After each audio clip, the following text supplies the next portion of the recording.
Hi my patrons, today I want to talk to you about my little changes I have made to my approach in the last few months.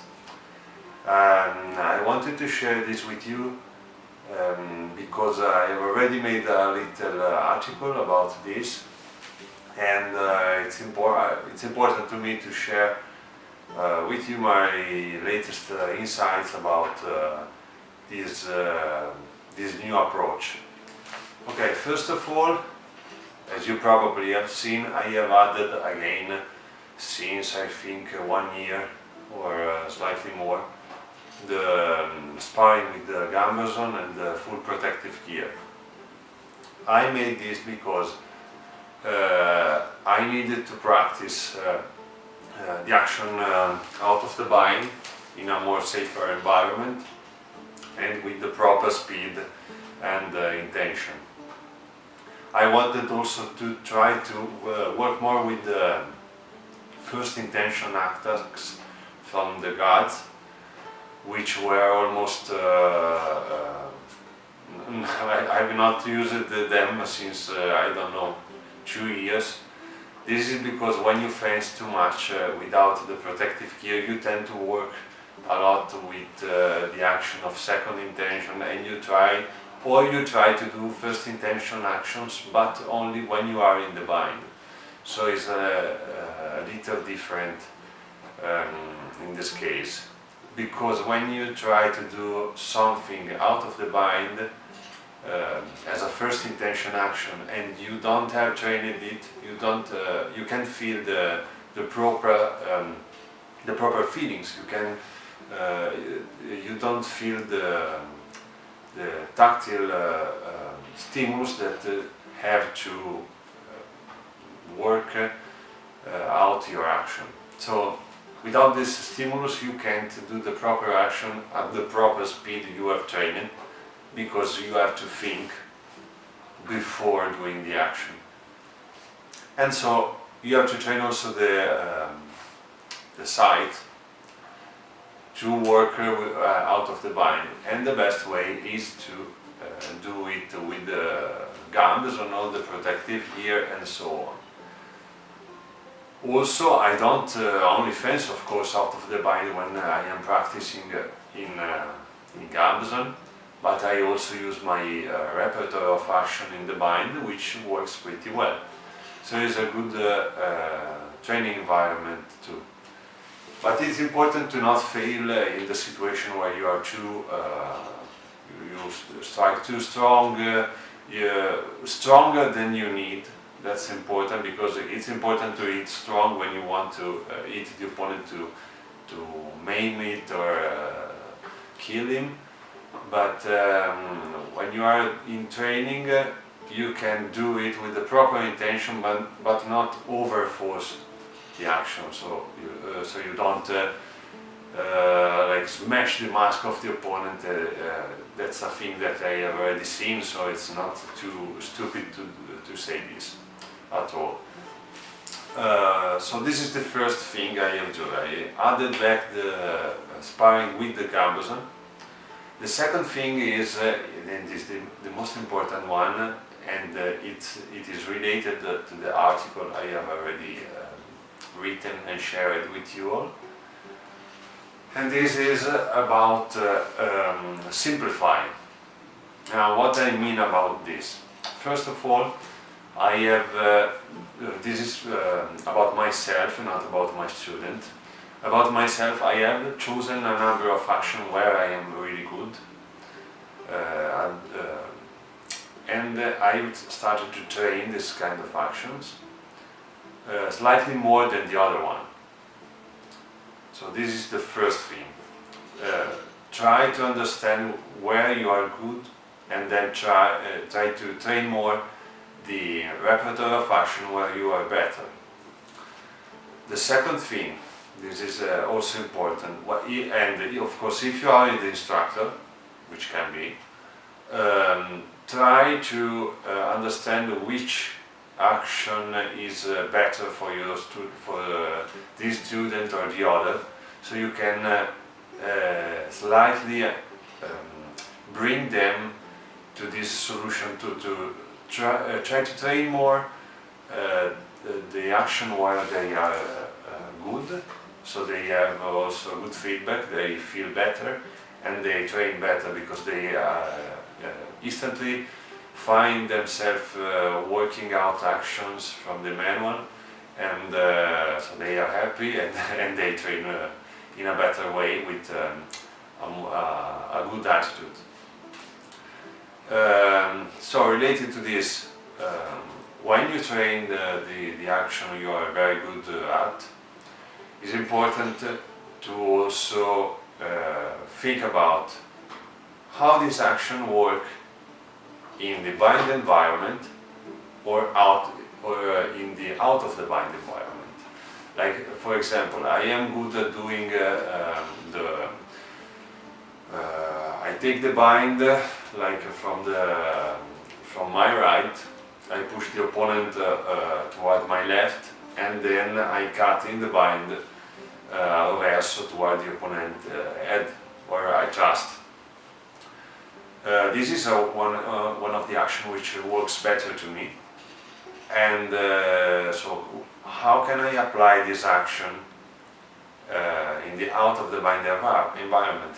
Is just, for example, the opponent is thrusting, I parry the thrust and I instantly cut arrow verso to the opponent. So you have two actions with only one training, and you can train them like you train this action in the bind, you train this action out of the bind, and in the end you gain from both the training to both the actions. So it's easier to bring forward two actions at the same time. And I have done this for all the action where I am good. So this is the second point. Find your favorite action, train them in all their aspects, so you are good in doing this action. It is important that you don't leave the other actions alone, but train it just slightly lesser than the one you are good at. The last thing is always about simplify stuff, and simplify in this case is about if you are the instructor, or if you are the fencer and not the instructor, but you study on the manual and you have your interpretation about something, some action, and you try to do it in this way always, and this action doesn't work, and you do, but I can, you start to think, okay, I can work it this way, just I have to move my finger just a bit more on this way or the other. You try to do it to create a more complex action to solve a problem, and in some way, sometimes this can be a good choice, but most of the times it's not a good choice. Like 10% of the action, in my understanding, needs a complex solution, but the other 90% need a simple solution, because simple is better. So if you can do an action which is simple, do it. Don't start to think when you do your interpretation. Don't start to think about but if the opponent do this counter, but if the opponent do the other counter, you will be always subject of the opponent counter. This is because fencing is like chess. It's impossible to not be countered. The only difference is how much skill the opponent needs to have to counter one action or the other. Sometimes, if you try to work out a complex solution, like a very complex, for example, counterbind, with a big number of steps that take to the actual hitting the opponent may need lesser skill than to counter this action than if you do a simple action, because a simple may make the action faster. So if the action is faster, the opponent needs to be faster too to counter the action. But also, if you take in consideration that the opponent can do the counter, it's okay. You remember, so do simple interpretation, try them. If the opponent do the counter, most of the time, not always of course, the problem is not the action that you have made, that you have interpreted, but most of the time is the fact that you can be subject of this counter, and there is no problem. The problem is just take it in consideration.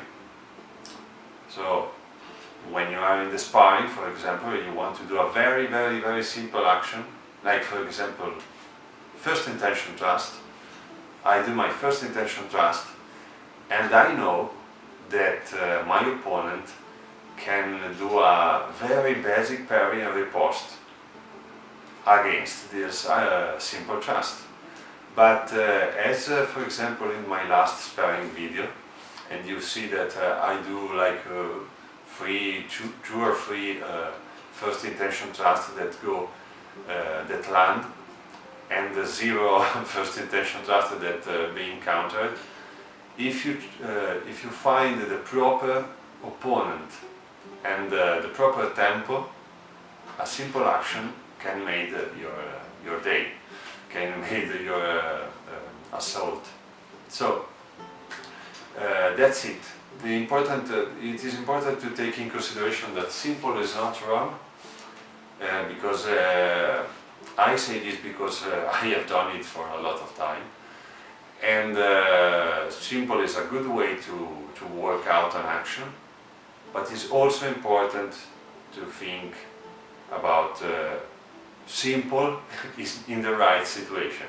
So if you take in consideration the opponent counter to your simple action, no problem. You can program the opponent, as I have already said in other videos.